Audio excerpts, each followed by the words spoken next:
And good day. How's everyone doing? Once again, it's Maynard. Maynard DeVere. I'm your host of podcast Gears of Trust.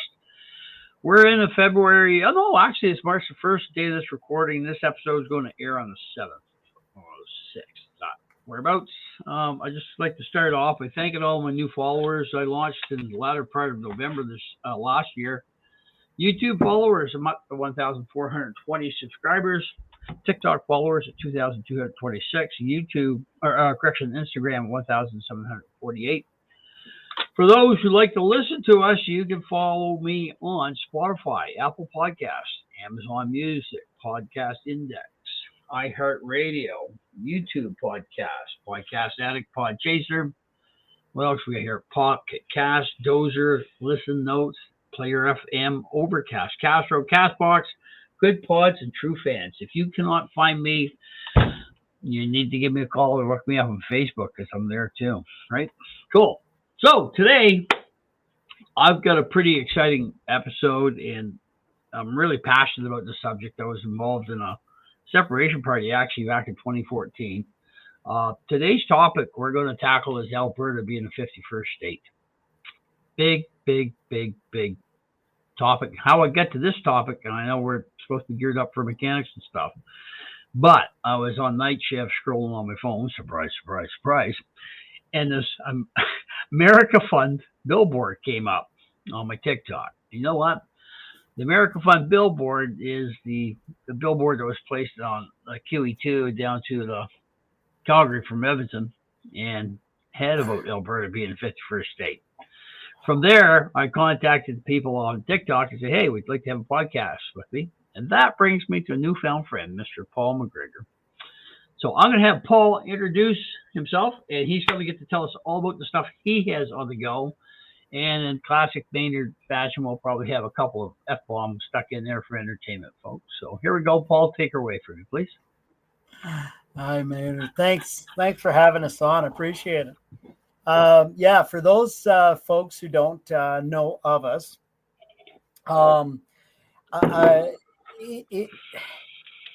so several years ago, 3 years or so ago, I started a project called the AB51 project. And the idea back then was to get a group of businessmen together, professionals, and deal with this issue of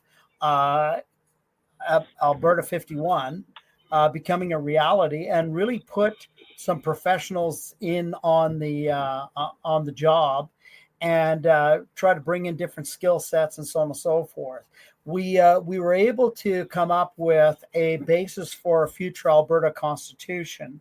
So and a kind of an education methodology to convince Albertans of why we should do this, or why we should have this conversation, and more so why we should just push for it and go ahead and do it. So that was AB 51.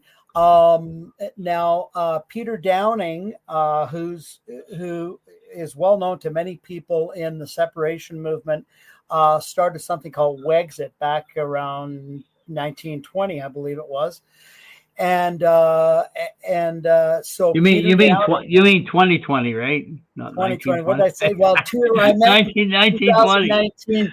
I meant 2019, 2020. So he knew there was problems back then. Yes, there was. Yes, for sure. But so he started it back then. So what we did is we got together, and with Peter's expertise, and he's brilliant at this stuff, just simply brilliant, and a bunch of other business guys, we got together, and we decided that we were going to start something called Americafund.ca. Well, he started it.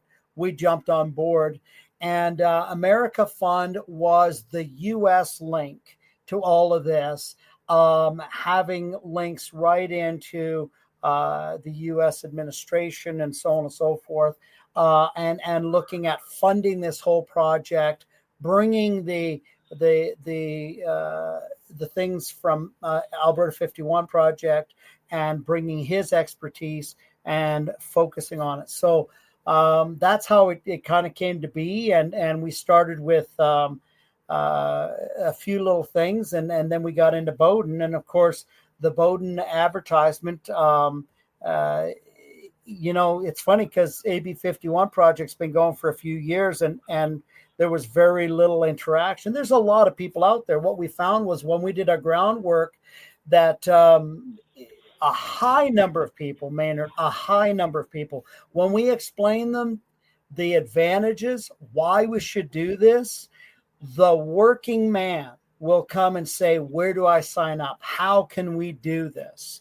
And of course, that's what prompted us to go, you know what, there is definite interest in this from business people, from working people, so on and so forth, from moms, dads, people, the normal people. The ruling class doesn't like this, right? Giving that kind of, that kind of freedom and prosperity to the common man goes against the ruling class being, making all the money and making the rules and saying, look, you got to look to me for your salvation, if you will. So they don't like that. And the idea of being a 51st state and having our own Alberta Constitution goes to the heart of the separation movement. There's two sides to this, as you know, Maynard. Is we have the I think there's really people are together on both sides as to Alberta becoming a republic. They like the Republican style system versus a democracy. Okay, so we have a Republican style system, and for those, I'm not going to get into that, but for those of you who don't know the difference, there's a big difference. Okay, America is a republic, Canada is the democracy. What's the difference? Well, in a democracy, the majority of people, if they don't like you, they can beat you up. I have a little meme on that. The majority rules. Whereas in a republic, there are checks and balances, different. There's the executive branch, there's the judicial branch, and then there's the legislative branch. So executive, legislative, judicial. I'm screwing it up, but those guys are all equal and elected. We don't have that in Canada, and people who don't understand the systems think somehow that Canada and the U.S. are the same. They're not even close. I'm going to jump right in right quick there. Go ahead. So we're actually, for the followers of Gears of Trust, we are a parliamentary monarch, and That's where right. Paul's going to this is a classic example of the difference between our system and this system. Captain Crystal Socks, or whatever the fuck his name is, the quitter. Yeah, let's just call him the quitter. He's loading the Senate right now, and he's loading judges on his way out the door.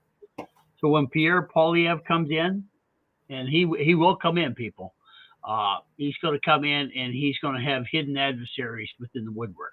So it's Canada's version of the deep state. But at least America, the United States, that governmental system has checks and balances to protect the people, right? And you saw just what happened to the Charter of Freedom and Rights when we found out people were donating $5 in truck drivers. Yeah, that's right. So those rules went out the window. But Paul, sorry about that little interruption, buddy. Back to you. Oh, you know what? And you're absolutely right, Maynard. We have a supreme rulership system. They say, well, the king is just a figurehead, but the prime minister has all the power of the king. And that's what allows a guy like Justin Trudeau to come in. And when we understand the differences, and that's what I was getting at, and you pointed out the differences there, when you have checks and balances they're equal and elected branches of government, you have a completely different system. The system in Canada was set up to favor the king's rule. Whatever the king said, everybody else followed through. Now, the prime minister is the de facto king. He's the pseudo king, and you can say, oh, we elect him. Listen, he can go in as many times as he wants, and as long as he has a majority, and you know what? He proved in the last time, he doesn't even need a majority. He just needs a coalition majority, and he can still do whatever he wants. You call it coalition. You call it coalition majority. Yeah. I call it an accomplice. Yeah, that's Yeah, good. 6-12. I'm But gonna translate this in the mechanics terms. absolutely, and you Right? know what? But Just and I apologize. What I mean by that is you you're have very the well blood well Quebecois, you have spoken. Paul, you you're have very well spoken. I appreciate that. But I'm kind of rough around the edges, my friend. that's okay. That's okay. Yeah. Listen, you know, you have the Green Party, the Bloc Québécois, and the NDP and the Liberals that formed a massive majority party. The Liberals have, as you said, Maynard, stacked all of the Senate. Yeah. Even the people that we tried to suggest in Alberta, you know, the Triple E Senate, that was a thing back in the Harper days. And you know, oh, you electricity, yeah, that's all smoke and mirrors. That's baloney. The Prime Minister's office, the Prime Minister appoints the Senate, he appoints the judiciary, and he suggests the Governor General to the King, and the King says yes to all those things. So it is a supreme rulership system, and we got to understand that. And we could say, oh, it's a democracy. I have a chart here which shows how the democracy in Canada operates. If you want, I can share that real quick. Yeah, so throw it right up there. Yeah, let me throw it up here, and just that, you know, since we're on that subject here, present. Here we go. Share screen. See if I get this right this time, Maynard. Let's go for it. Window. There it is. Share. So are you seeing that? Yeah, I'm gonna put it. I have to add it to the stage. There it is. There. Okay, Perfect. there it is. Okay. So if you see the top diagram here shows the Senate seats throughout Canada. You can see the West here and the territories up here. It's 24 seats here. Ontario has 24. Quebec has 24. Listen, guys, this corridor here that you see is referred to as the Laurentian elites. This was the Dominion of Canada. This was Upper and Lower Canada, upper here, lower here. These guys have run this entire show since the beginning. Now, when you start to see how the Senate is formed, Alberta, the West can have an opinion, and basically any one of these two, but certainly this entire eastern section of the country, whatever they say goes, right? I mean, they're making the rules. When it comes to elected seats, and people say, well, we'll just elect in our guy. Well, first off, if our guy goes in and the Senate is set up by the Liberals and the judiciary is set up by the Liberals, so much for that. That's the end of it. Yeah. So the idea that Pierre Poilievre is going to go in and do something, listen, you've got a revolving door there where a new guy comes in, but the same system stays in place. Trudeau not only did that, and that's been done over a lot of years, by the way, not just Trudeau, but Trudeau not only did that, but he expanded our deep state, the bureaucracy in Canada, to the biggest it's ever been in our history. Okay, so these people owe their livelihoods, if you will, to the Liberal government and whatever and whoever's on that seat. When it comes to voting seats, and I know this has changed somewhat, but this is fairly accurate. Okay, as for the purpose of this conversation, 231 seats here. I think it's a little bit more now, to 107 seats here. That's why the East, when they vote, we never get a vote, and it doesn't matter. And by the way, it never will matter.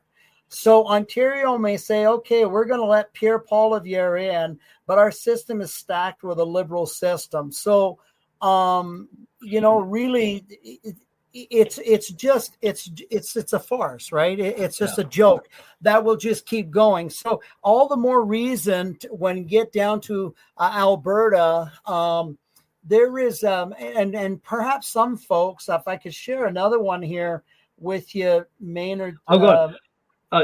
Paul, I'm going to just translate that in the mechanics terms, what you just covered with the Senate here, people.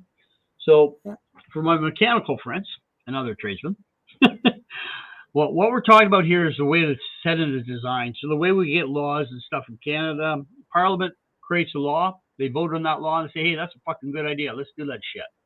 But you know what? We can't get it done until mom and dad says it's okay, or what we call being but not ordained by the Senate. Yeah, you might as well say ordained in Canada. What's called then the Senate, it goes to the Senate for approval after all the readings, and then the Senate stamps it, and then the folks in Britain give it the rubber stamp for royal assent, right? That's how we get rules. Mm-hmm. And where Paul had alluded to is the Senate is not elected, it's appointed, right? The same way we appoint judges. So if I have a conflict of interest ruling or a hearing on a trucker's convoy and I've appointed the judge, it's very the same as the CBC. If I pay you $2.2 billion per year, a whore will do anything you tell it to, right? The same thing with this. So the Senate is loaded on the upside. So if Poilievre gets in, he tries to pass legislation, might have a majority on the floor, still going to get through the Senate. And effectively, the Liberals, without being in power of the day, can still loop legislation so it can't even move forward. That's right. That is a very big problem within Canada. And that's where we go back in time, where we've always tried to get an elected Senate, and that's the purpose of an elected Senate. So that's mechanics translation for those folks with the wrenches. And you're absolutely right. And the issue there is you don't even have to be in power. You're always in power.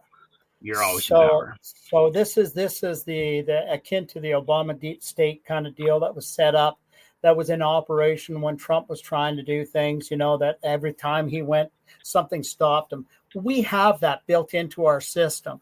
And there is no equal elected checks and balances, because really it doesn't matter. So Pierre Poilievre goes in and he's impotent as a leader. Yeah, I understand that when we put him in, it's about who's ruling the power at the time. That's it. They're not changing anything. So the idea of Alberta having a constitution it's always been something that as independents we've always aspired towards, and saying, okay, well, we need our own constitution. Why? Because we take Alberta values of the common man and we can put them into law, enshrine them in law in Alberta. We don't have the notwithstanding clauses. And as you said earlier, Maynard, when it came to the Bill of Rights or the Charter of Rights or whatever we call it here, that was garbage. It wasn't what the paper was written on, because you have a notwithstanding clause. Now, and let's take a look at what happened there, and you can kind of understand how the Senate and the judiciary played in there. So Trudeau decides he doesn't like the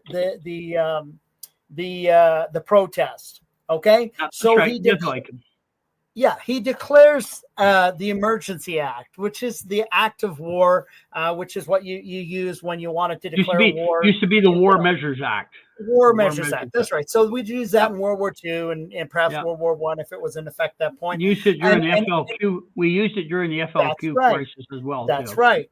So you could get the military out and so on and so forth. So he declares that. Now, notice that he didn't have to get parliamentary assent. He had the majority, so he could do whatever he wanted anyway. Yeah. If you recall, the Conservatives weren't there to go, oh, this is no way, you got to shut this in. No, they were, well, guys, you shouldn't really be honking your horns, and why? Well, they're all in the same game, right? But he takes that, he puts that out, and it starts to go to the Senate. Okay, now it takes time to go through the Senate. Yeah, and it takes a long time. In the meantime, he acts as bad as a dictator can be, and he sends out cops, foreign cops. They're running over people. There's goons beating Canadians. Yeah, absolutely. And he does this with impunity, right? Yeah. And it's going through the Senate. Eventually, it gets through the Senate at a certain point, and then Senate says, "Well, wait a second. I think there's a problem here." But by that time, He's had a long vacation in Tofino, and all of this has happened, and he's frozen bank accounts, and he's done all that kind of stuff, and they shut him down. Rude lives, fuck people up. Yeah. Yeah. So he did what he had to do. Why? Because that's the supreme rulership system. And then the Senate says, we're not going to pass that as a law. But you see, he acted on it anyway. So he says, okay, I'll pull it back. Right? So then everybody whose lives are ruined go to the courts, who is appointed by, guess who? The liberals. Right? Oh, no. Oh, surprise, surprise. Now that he pulls it back, the people are saying, but you did this and you did this. And they said, you have no standing now, which means you have nothing to say because it's over. It's done. We're not even going to look at it. So he goes and acts like a total king, because he is. It's dictator, man. He goes through a system that gives him the time to do what he needs. And then the courts say, it's okay. You are allowed to do this. So that's the type of system we live in. That's democracy, by the way. Yeah, because I think his uncle was a judge or something, or his babysitter, wasn't it? And then he give him the blessing, right? Give it his interpretation. Yeah. And then we like things like notwithstanding clauses. So we'll give you a charter of rights, but we'll put a notwithstanding clause, which just means all of the above is not worth the paper it was written on. Yeah. It negates anything they want to. Yeah. There you go. Right. Yeah. So all of that stuff is a joke. So when you come to a constitution, a real constitution, what we have in Canada is constitutional law. Okay. We don't have a constitution like the U.S. Constitution. We have constitutional law, which is a whole bunch of books and judges, and they're reading different decisions that have been made and so on and so forth. So it's not the same thing at all. So what happens is that if we had a built-in Alberta Constitution, we could take the values of the people. And what we want to do is have the people, this is our 1776. Yeah. That's when America declared independence from Britain. Yep. They had the same thing happening then. And I think what's a beautiful thing that... Paul, I'm going to stop you before you go down that road. Okay. So you're saying this is Alberta's 1776. Are you saying we become an independent country, or are you saying we should become an independent state, like a state within the union? So there's an argument about which, and what happens is people try to figure out how can we get to where we need to get to. Some people have an emotional tie to a system where they're saying, this is the whole Team Canada thing. They'll hate Canada to death and all its system, but they're defending it like they're going to die at this point in time. And then there's those that want a republic in Alberta, and they say, no, we don't want the problems of the U.S. We have a little bit of anti-U.S. sentiment. We just want to be Albertans. Economically, and I know there are folks that on both sides of this story, this is the position of Americafund and AB 51 project, that would be economic suicide. Okay? You would have independence as a country? As a country in between two countries. Okay, so that would be Canada, Alberta, the U.S. Okay. The point there is you'd have Canada that would hate you; they already hate you, and then you'd have the U.S. there that would say, "Well, there's no reason to even deal with you guys. Give us your oil at 10 or 20% less now. You have no choice anyway." When it comes to, and then you have to work out trade agreements and so on and so forth. When you jump straight into the 51st state, understanding that states are countries within a country, they have their own constitutions, and they're basically united with other states under a global constitution. And that global constitution gives you rights like freedom of speech, freedom to defend yourself, the Second Amendment, right? We don't have that in Canada. We don't have the right to defend ourselves. You defend yourself, you're probably getting arrested, and you're maybe doing jail time and maybe a lot of jail time, but you'll suffer for a couple of years while they figure out why they shouldn't charge you with murder because you defended yourself. This is Canada. All we have to do is charge you with mischief. Yeah, exactly. But if Exactly. we charge you with mischief, we can hold you indefinitely with no summary trial or anything. Absolutely. Right? Yeah, this is Canada, man. So So if we, as the people of Alberta, just say, listen, the advantages that we have of being a 51st state is unlimited trade with 50 other states where they cannot restrict our economy as Canada can right now. We learned that with the pipelines. You try to get it to East, Quebec says you can't come past here. We don't want you to come past here. Why? Because it affects our richness. that's the Team Canada approach, buddy. Yeah, that's Team Canada. That's exactly right. And well said. That's Team Canada, right? Yeah. So you have a union, which, by the way, the Western Canada was never part of the union voluntarily. And people that don't understand this, we were annexed. Everybody's freaking out about Trump talking about annexation.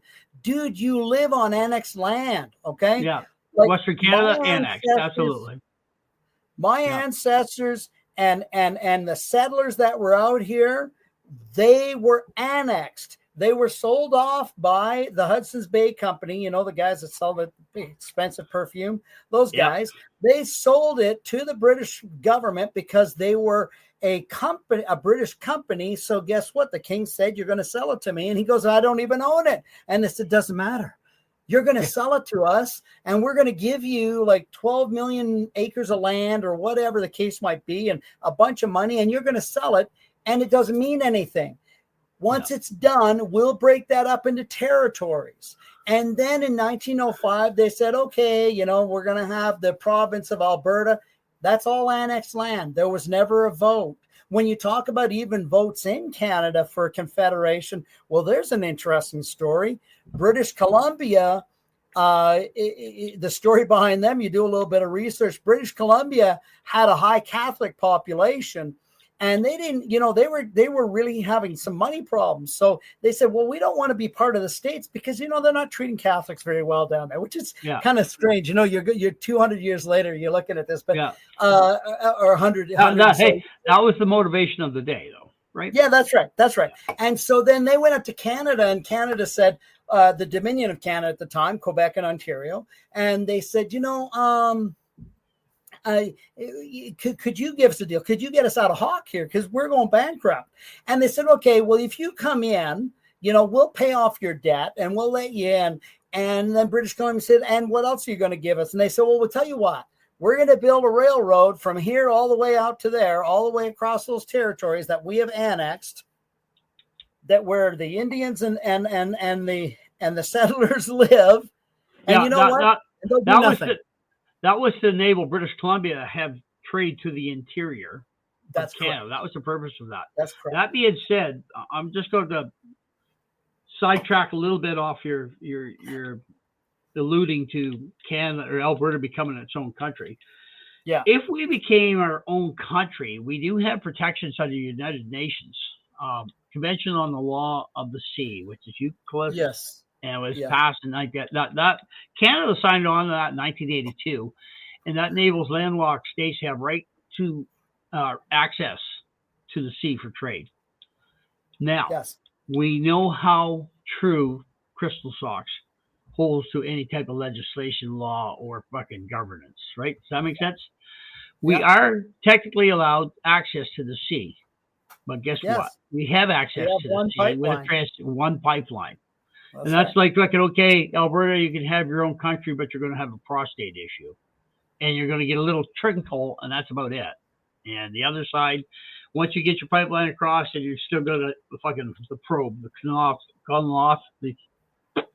probe. Let's go off the probe from Ottawa. Colonoscopy. Yeah. Thank you. The aliens. I got a story about aliens to tell you one day. At the end of the day, we see how the liberals, right, treat legislation. They use that as a tool to beat the commoner with it and nothing more. And they exploit that and leverage it at every point to their advantage. So if you're thinking Alberta would be better off as an independent country, in theory, maybe a little bit better, but the reality is Canada is going to legislate the snot right to you because a lot of it's a negotiation process. And I'm going to jump right to becoming a 51st state. Yeah. Taking So the government, 51st state. taking the government in power. My belief is, Yes. if Alberta said, "Hey, we're going to be fucking Texas North," I'd say within 12 months we'd have a 6-lane highway from Coombs to Fort McMurray. It wouldn't be safe to be a gopher in a fucking hole because there'd probably be a drill or a frack machine right beside it all the way up the highway. I wouldn't be surprised if Donald Trump said, "Okay, we're going to excavate North Saskatchewan River and we'd have an aircraft carrier in fucking Edmonton instead of a mall." Right? That's Panama North. Yeah. And what do you think Canada's going to do? Canada's going to fucking get on the phone and try to get some parts for their fighter jets off of fucking eBay and Temu so they can put up a little bit of resistance. So, end of the day, the way to go. I firmly believe, let's just put an aircraft carrier in Edmonton. That's what I think. Just saying. You never say. I know you didn't put it like that. Hey, why not? I think let's get down to the reality for the common man, okay? Because this is what it's about. The reason the rulers don't like this is because it's more advantageous to you as a working person than them, okay? They're going to have big competition. The big business is going to have big competition. But when it comes to the common working man, if you can get out of your nostalgicness about Canada, and part of that is we're told in school, Canada's the best country. We have the best healthcare. We have the best this. Listen, if you've stayed in emergency for 24 hours, you know the healthcare system in Canada is anyway. Pathetic. Let's just leave it at that. But that's one of the arguments that comes up. Oh, we're going to, you go to the States, you get, that's all propaganda BS. To be honest, it is so much baloney when it comes to the healthcare. For the listeners out there, Paul, for the listeners out there, episode that's on the air right now, expat in Costa Rica, listen to Lucinda and listen to her tell you about the Costa Rican healthcare system, folks. Yeah, Canada is in shambles in so many regards. And here's the problem with health. I'm going to get on a little rant here about healthcare in Canada. So we always cry about wait times, surgical procedures, specialties, blah, blah, blah, blah. And every time you see the unions out on the sidewalk, if we had more money, we could do a better job. And you're fucking liars. Yeah. Bullshit. That's not the way it works. If you have more money, you sit in your ass longer. And I'm surprised most of the nurses aren't working from fucking home like the rest of the guys are being dug up by dogs. But yeah, I'm pretty twisted about Alberta Health, and I did an episode on suicide. You want to learn about Alberta Health, guys? Yeah.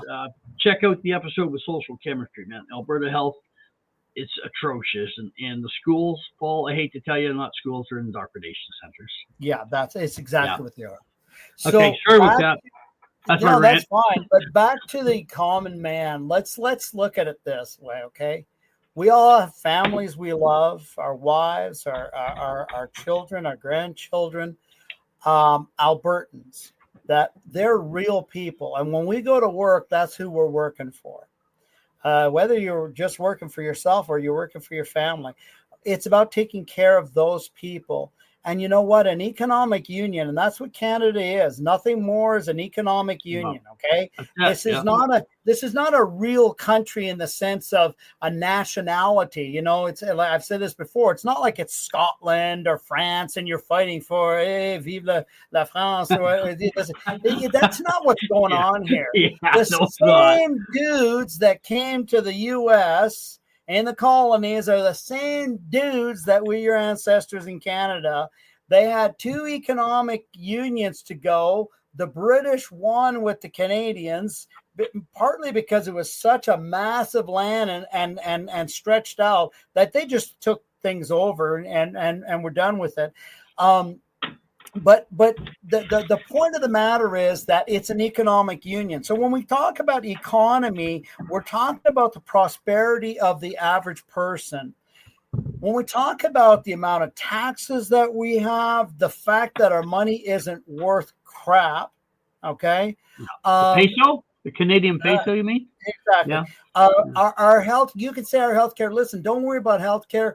if it will be enshrined in an Alberta Constitution, and if we get $688 billion that we don't have to pay in equalization funds, I guarantee you we're going to have a heck of a healthcare system, and it will be in our Constitution. That's why we get to make the choice, and we get to make that choice, and we don't have to worry about the economic trade with the biggest partner or economic country next to us on the planet. We're part of it. So there's no issues there. U.S. dollar, U.S. military, U.S. protection. And, I get the TDS guys don't like this. And, if you got TDS, that I can't help you. Okay. That's just, but let's just be logical here and get out of our emotions for a second and our nostalgia about, Canada, and understand that we're Albertans first, we're families first, we're Albertans second. The economic union with a rulership out in the east that really has by design its intent to destroy Alberta and destroy Alberta's economy by intent. You talk about carbon taxing and getting rid of oil and gas, and heck, you're not even allowed to have cows because they fart. I mean, it is such a joke. And the fact that we've all jumped on the Team Canada train here and just think that Trump is attacking the country. Listen, when Trump said, clean up your drug problem and your border problem, we never even knew about it. At first, we were all in shock. What do you mean? But if you follow a guy like Sam Cooper or the Bureau, and you'll know that for years it's been an issue. And it just got pointed out. So if Trump wanted to take over Canada, the military would come in here in 2 days. It's all over. So, I mean, what are we going to do? Right? That's not about taking it over. It's about cleaning up the country. And rather than our rulers say, yes, we have a problem and we need to be part of the solution, they spun it around and said, you're the bad guy, we're the good guys. And they've been spinning this off to try to make it look like he's trying to take over the country. Yeah. Look, if they annex Alberta and Saskatchewan and so on and so forth, it wouldn't be the first time we were annexed. But I'll tell you what. Yeah, it wouldn't be the first time we were annexed. Absolutely. No. But economically speaking, and from a freedom point of view, from an economic point of view, guys, we're all going to be, and everybody who can get out of their emotions and they think about this for 5 seconds, if you got half a functional brain cell, you'll figure this out. And I don't mean that in a derogatory way, but I'm saying just have your brain and use it, and you're going to see that the best option for Alberta is our own constitution that gives us sovereignty, and being part of an economic union like the U.S. that gives us protection, prosperity, and freedom that's guaranteed along with our own constitution. You can't get any better than that. In our mind, that's what we believe. I think you're right too. Especially, I'm going to jump on another little rant here about Team Canada crap. Right? Yeah. So looking at what Team Canada has done for Alberta, right? This is all by design. You nailed it. And Canada right now, believe it or not, people subscribe to World Economic Forum, not to the Canadian people, right? British Columbia, we started off with our glorious Captain Crystal Socks, or whatever the fuck his name is, the Jagbag there. Not too impressed. We started off with a Northern Gateway pipeline opposition, right? Mm-hmm.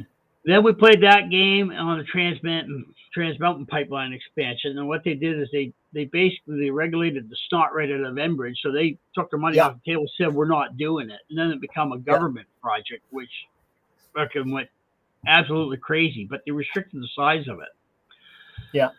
Then we tried to go east. You remember that? The Energy East pipeline, a great warmth out. And to this day, I think 3 weeks ago, I saw, Legault from Quebec saying, well, we still don't have appetite for the pipeline. They got an appetite for hockey bags of money that go there every year. And for people who don't know much about the politics in Quebec, they have a massive hydro project called Churchill Waterfall Programs. Mm-hmm. In the equalization formula, revenue generated from Churchill Falls which is sold to the United States of America, is not calculated as Quebec income. So on top of all the equalization we send them, the Quebec, they steal the water from Newfoundland, sell it to New York as electricity, and jack the money right in their pocket. That's part of the SEN Lavalin family, right? I think something to that effect. It's just so contrite, it's pathetic. Then, if that wasn't enough, we do a tanker moratorium on the West Coast, right? So, oh my, we're going to disturb the little harp seals and stuff and sea lions so they can't sleep at night with freighters going out with natural gas and oil. So we put a moratorium on the West Coast, which is really cool. That wasn't enough. We got this stuff here, and where's that legislation? I'm going to pull this up on the sheet here, guys. Was the green legislation where oil companies were not allowed to promote their products as green, if you can believe that, right? So we're not allowed to promote the benefits of Alberta oil as opposed to dictator oil, right? So you can go to some places where we're getting oil in the east coast of Canada right now, and the east coast oil, that comes from the St. Lawrence Seaway, and I fished professional bass down there with the Zoomy and the gangs. One of the guys I was pre-fishing with was telling about Canada Shipping Lines, which is bringing oil from Saudi Arabia and the Sarnia to the refineries in Montreal. That Canadian shipping line is which is called owned by a premier or a former prime minister. Hello, can't hear? No, I'm going with this, Paul. No, you don't want to hear it. I've said this before on previous podcasts. So Canadian Shipping Lines is owned by Paul Martin, former Prime Minister of Canada. So that's brought in through there.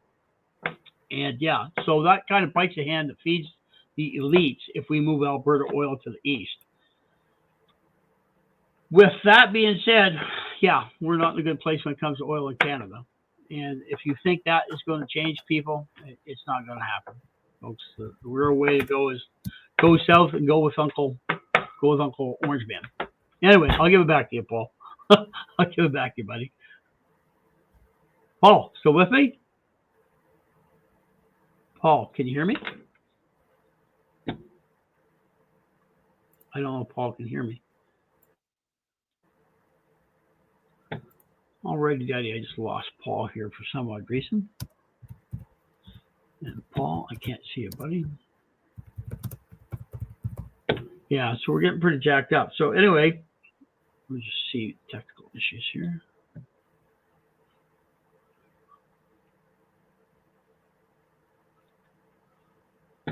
Oh, I'm losing Paul here.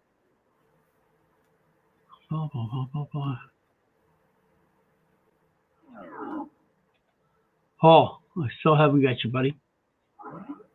Haven't got you.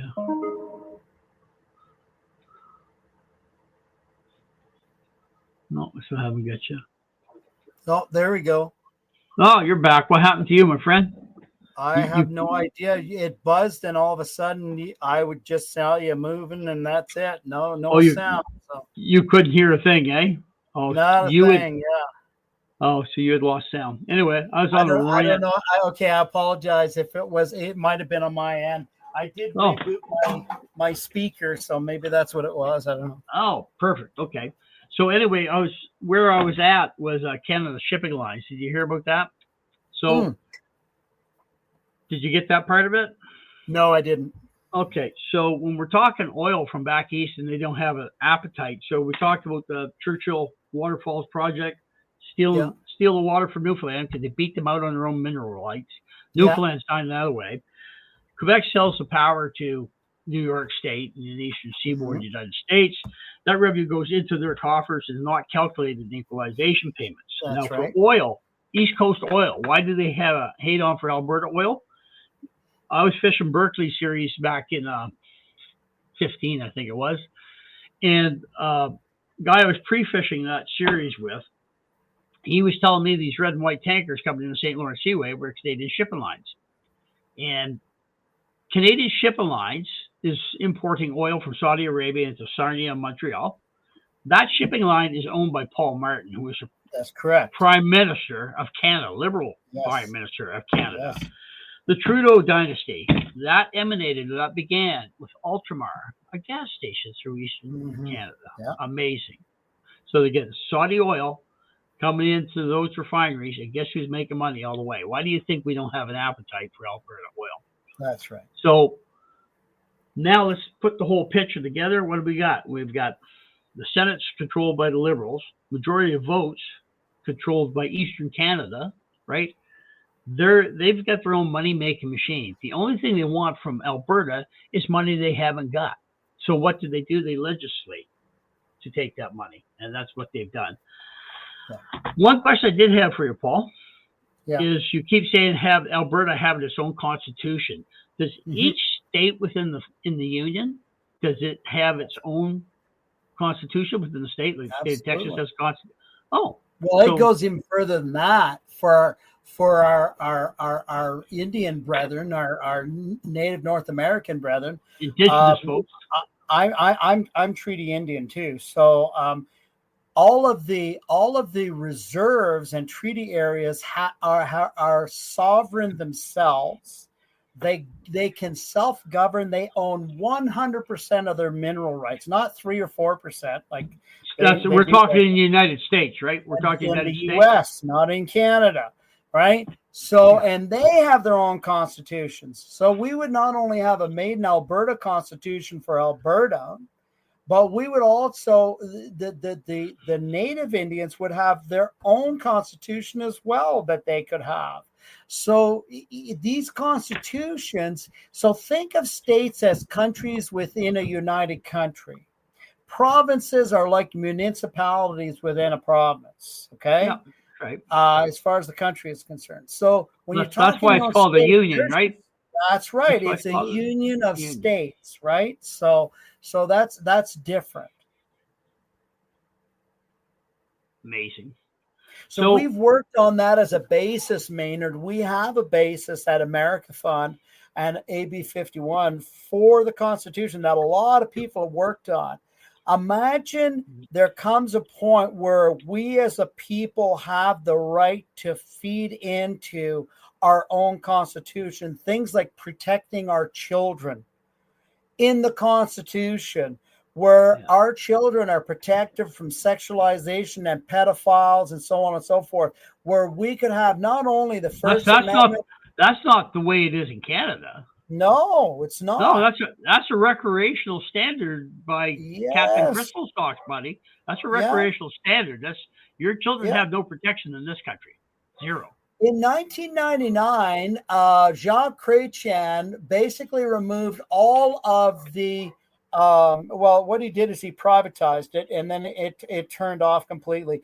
All of the policing and security from our national ports, so say Vancouver, Halifax, those ports, and why do we have a fentanyl lab problem and so on and so forth in Canada? 4,000 new gangs in Canada, buddy. Oh yeah, absolutely, organized crime, which is so you have ports where our children get fentanyl coming in and are killing our children, our cousins, our sons, our daughters, our mothers, our fathers. And you know who's behind it all? The government that knows about it, and there's evidence that they're even involved in it. Now, I'm not an investigative journalist, but or an investigator of any sort, but all of these folks up in Ottawa know this has been going on for years. Harper and all of them had a chance to change this. You people, kids disappear off our streets and end up in shipping containers going overseas because we have open borders. This was the whole Trump terror thing. They're a commodity, no different. They're just like a stolen car in Bangladesh. The police know about it, but they're not doing nothing about it. That's right. So an Alberta Constitution would stop that. We could put in place to say, you know what? No, these are the things that affect our people and our families and our Indian nations and everything. And you know what? We're going to put it in there. Okay. So we got to get this idea out that Canada is good for Alberta. It never has been. From the never will be. folks. It was designed that you were meant to feed the East. I have it written down here. I'm going to just go off the top of my head. It was in 1904, Clifford Sifton of the government of the Dominion of Canada, and he said, "We Canadians wish that the Western provinces that were annexed enrich Eastern Canada. This is what they're designed for. Nothing's changed. You go back to the energy." What do they call it? The Trudeau, Pierre Elliott Trudeau National Energy Policy is what I'm thinking National about. Energy Program is what it was. Yeah. So all of that stuff there is by design. We are meant to serve the East. We need to. Paul, you're breaking up, buddy. Paul, move closer into your mic. Are you there? Yeah, I'm here. Just move in closer to your mic. Okay. So now we have an American protectorate, and we can have our own constitution. We can have financially secure with an Alberta 51 relationship, and that's good for everybody. There is zero downside to this for Albertans. There's zero downside, but I can't come up with any upside to be part of Canada. Really, except for nostalgia, and the school told me that's what it was supposed to be. Yeah, it's definitely not a win. It's not a win for Alberta by any stretch of imagination. Right. And for those that, I'm going to side with Paul here a bit and expand on that. For those who say, "Oh, Canada, I've known Canada as a country," you were promoted Canada as such a perception, but culturally, Canada is decimated right now. We've been, over the last 5 to 10 years, I've never seen such an attack on religion in my life. Mm-hmm. And you know what? The religion that was attacked was based on bingo cards in the basement. You know which religion that is, right? That's the religion I grew up with as a good Catholic. So that's the one religion we can discriminate against and destroy and demonize and do all the great things.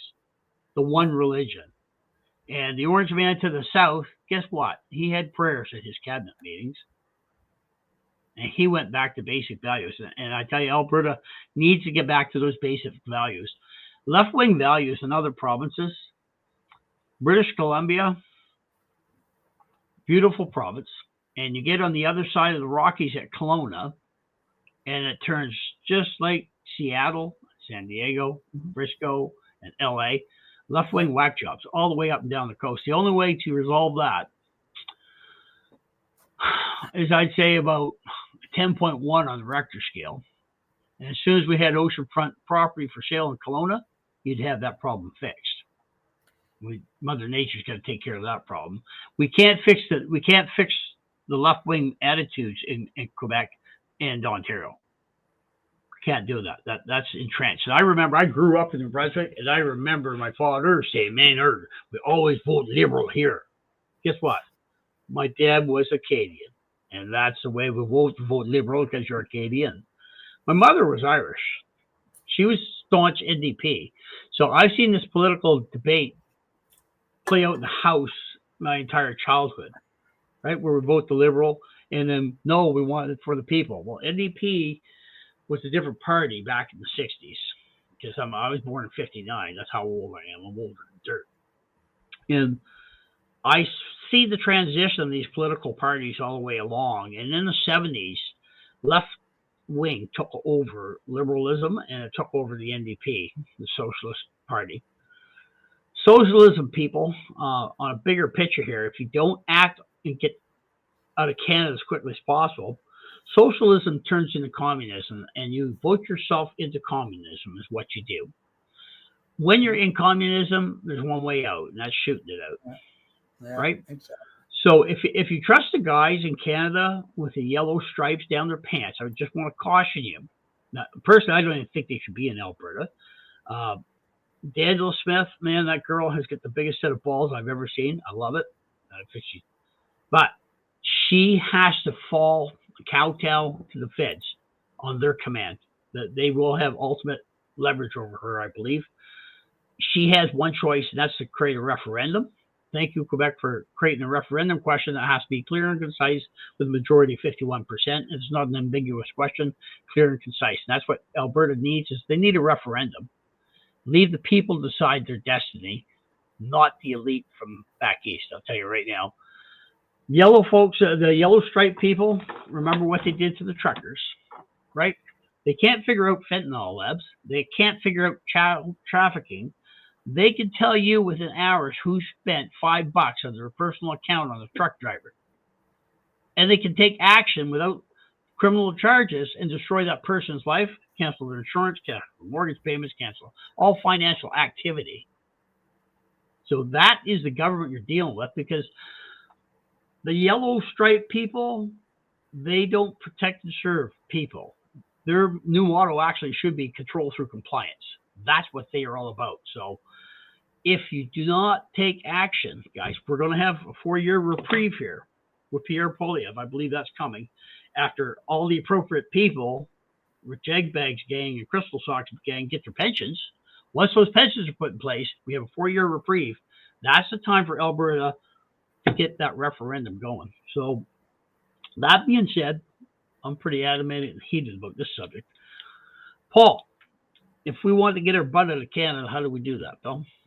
Well, so first off, I think, and this is personally what I think is happening right now. Albertans, firstly, need to make their voices heard.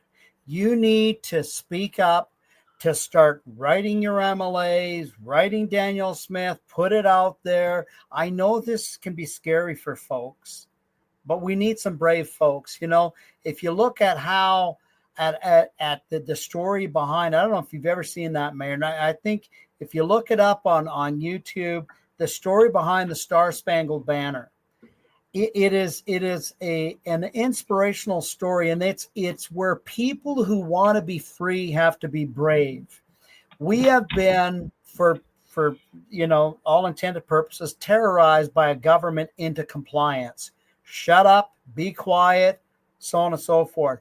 Well, that never ends. That just gets worse. We see that there's a particular country that is infiltrating our country through the Trudeau Liberals. It's all over the news. If you haven't seen it yet, you're not looking. And those type of people will just up the ante each time. We have a protectorate to the south. How do we get that protectorate to act? We start to speak up and say, yes, this is what we want. We start to support things like Americafund. We start to and AB 51. We start to support those things and start having that conversation and get out of the emotions. And what I believe is going to happen is, I don't believe we're going to have to, Maynard, go down the Clarity Act road. And I don't think the Clarity Act road is ever going to work anyway. You need 51% of the question. Then it has to go to the cabinet, and the cabinet, 3/4 of them have to agree. Good luck with that, okay? Because you've got a central Canadian government that we have already established are so entrenched to serve the ruling class. It's not going to happen. I think so a referendum, Paul, is not going to fix it. Yes, a referendum, not in the Clarity Act, but a referendum may is a good idea, but it is something that, are we going to get a clear referendum? Are we going to get a fair referendum if it's done? We have to really get our voices out there. And I think what's going to probably likely happen is things are going to change in the next few years, maybe even sooner than that. And an annexation, or an option for annexation, if you will, an offer will be made by the U.S. And I think we have to be there to say yes to it. Okay. Yeah. So obviously it's been made to Canada already. They've rejected it. Yeah. Right. Just like they've rejected us. So get your voices out there and let's see where this goes. And yes, we're talking about looking at making even a private referendum option for folks. The more people talk about it and the more people start saying it and supporting signs and advertisements and so on and so forth, the more that's going to be recognized, it's going to be seen. And I don't think we're going to have to go through the, remember, we were annexed. So from a legal standpoint, Alberta, Manitoba, Saskatchewan was annexed.